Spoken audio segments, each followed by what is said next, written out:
So let's talk about costochondritis, food, and medicine. What's the relationship there? This is not professional or medical advice. I'm just giving you my thoughts, opinions, and experience. So once you understand costochondritis, the core issue there where the rib cage meets at the back of the spine, it can get jammed up back there from high impact or lots of different things, exercises like dips. Something happens, ribs get jammed back up there, and then you get this inflammation up here called costochondritis, where the issue back there causes symptoms here where you get swelling or lots of pain and inflammation at the chest.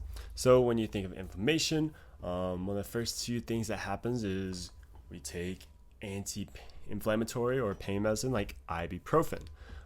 You might also think it's a good idea to get omega-3s into your diet or foods that are very, very high in anti-inflammatory properties. So for me, for example, when I had costochondritis, I would have chia seeds a lot into my diet because I knew they were rich in omega-3s, pretty cheap to get, and I could throw them in my smoothies that I was having every day, or you can even throw it in water. That was one really good way I was getting anti-inflammatory properties into my diet and omega-3s, but also take ibuprofen to help ease the pain.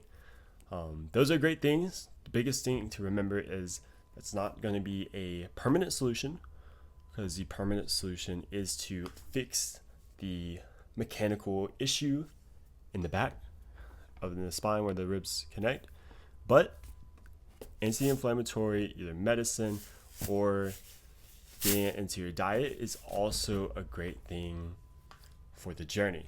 So this can help you ease the pain while you use something like the Backpod to over time fix the issue in the back. And it can be a very great help to that long time period where you're using the Backpod to fix costochondritis. So I do think adding anti-inflammatories is very beneficial to your diet. Just don't see it, something like this or a pill, to be a permanent solution.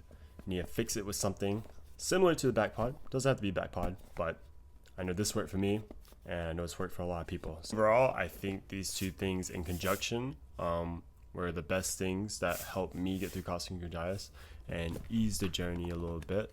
I'm so glad it's over. If you have any questions for me, make sure to leave a comment, and I'll also have a link for chia seeds, Backpod, any other stuff you need in the description below.